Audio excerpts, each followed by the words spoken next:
On today's episode of You Asked, is there a way to force Dolby Vision onto the PlayStation 5? Do you have to have an internet connection to use newer Sony TVs? When is Samsung's Tizen update finally gonna happen? And what is the best dark room TV? Welcome back, everyone. I'm Caleb Dennison, and this is You Asked, the show where I answer questions you asked in hopes that I can help you and others with similar tech questions. If you've got a question you'd like to see answered, please email it to youasked@digitaltrends.com, and we'll see if your question gets picked to be answered on the show. Let's hop right into it today, starting with J. Luis Martinez, who writes, I have another question. I don't know what the original question was, but he says, I am thinking of the Bravia 9, but I read in some comment section below a YouTube video, that you cannot use new Sony TVs since 2023 or 2024 in offline mode. Is this true? Thanks for your question, Jay. So I can't speak with absolute authority on Sony TVs as distributed in the EU or pretty much anywhere outside of the United States. But here in the US, you can use a Sony TV without an internet connection. And frankly, I'd be shocked if that was not also the case in Europe, because the EU has even stricter consumer protection laws than the US does. It would be extremely unwise for any TV brand, especially one as large as Sony, to make their TVs unusable without an internet connection. In fact, here in the United States, I don't think that you could call it a TV if it didn't have a tuner that was usable without an internet connection. Also, here in the US, if the TV required an internet connection for basic use, that limitation would need to be explicitly and obviously disclosed on the product packaging. Look, folks say all kinds of stuff in forums and comment sections, and sometimes it can be helpful, but other times it is just flat out false. So I'm glad you asked to get some accurate information. Luigi writes, Dear TV Grandmaster, hey, Luigi's words, not mine. Remember how you used to be able to force upscaling to 4K if you routed a PS4 or PS5 through an Xbox One X or S, not Series X or S, pass-through before getting to the TV? Is it possible to do tricks like that and get your PS5 or PS5 Pro to be tricked into doing Dolby Vision or upscale from lower resolutions? Playing Xbox Series X games on my 2023 LG C3 and Dolby Vision makes such a beautiful difference. I wish there was a way to play games from the PS5 Pro in Dolby Vision mode. Thanks, Luigi. So first of all, no, I do not remember that you could do that through the Xbox One X, actually. Didn't know that that was a thing. But also, the short answer to your question about forcing Dolby Vision on PS5 stuff is no. You cannot pull a trick using any consumer device that I'm aware of anyway to force the TV into Dolby Vision, and even if something like that did exist, I'm not sure it would make things better.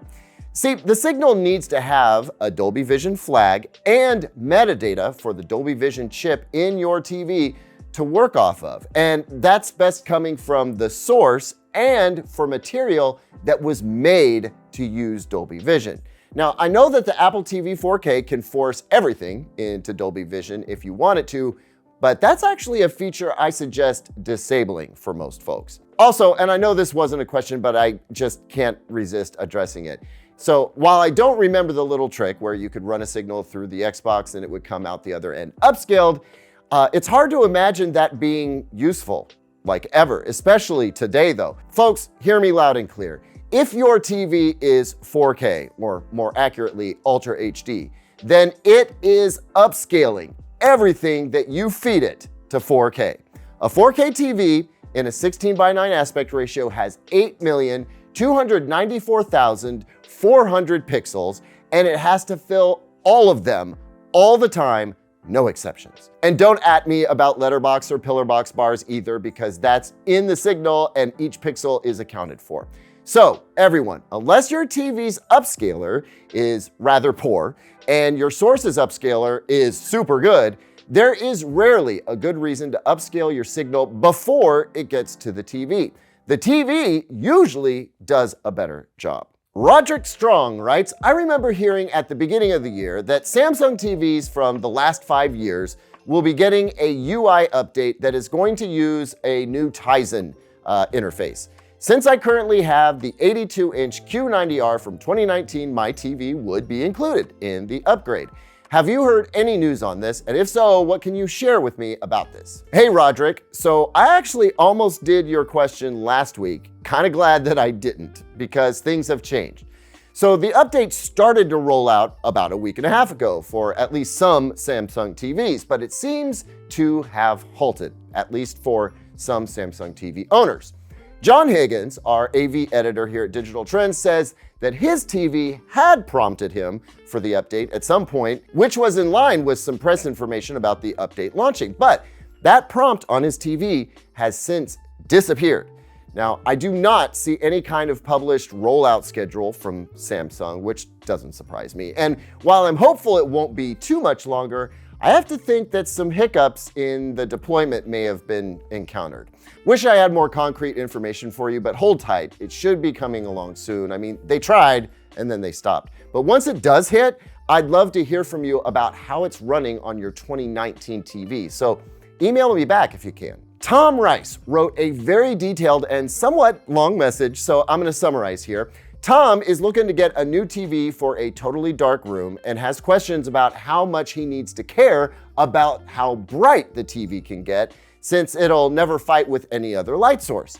He's looking at 83-inch versions of either the LG B4 or C4, as well as the 77-inch version of the G4, and also admits to being tempted by the 100-inch Hisense U8. So I picked this question because I thought it would be the perfect setup for explaining what makes the best darkroom TV. Now, if you watch the channel a lot, then you've probably heard a lot of this before over the course of multiple videos in the past, but perhaps not all strung together like this. So when you're viewing in a completely dark room, and a reminder that this is just so that you can get the very best experience, okay?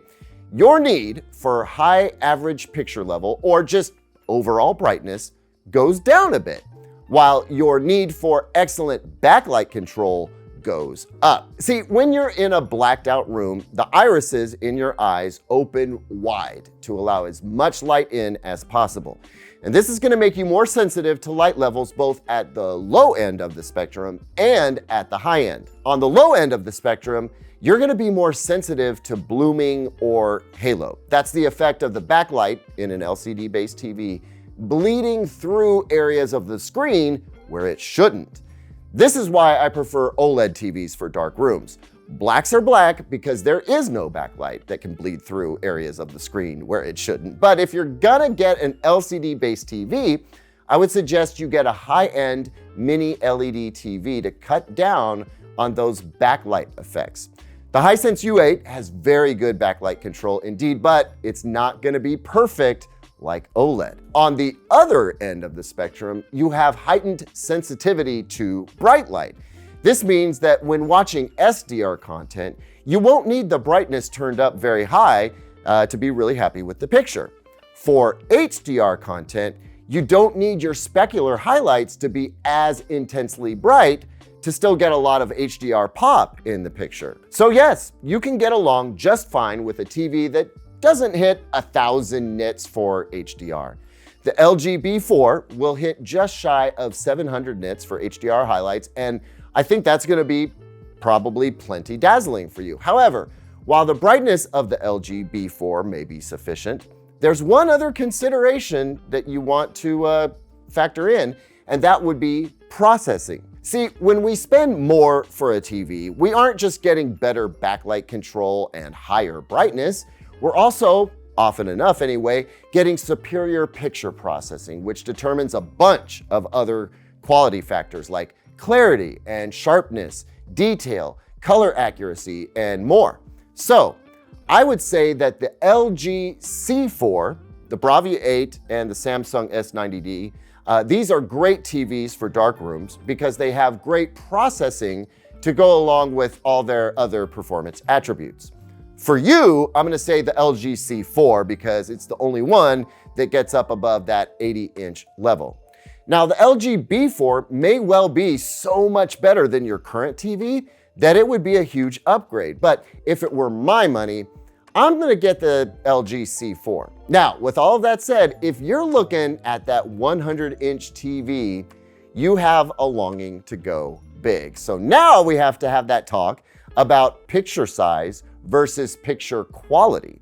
With a set budget, you will have to give up some picture quality as you move up in the size, provided that the price is staying the same.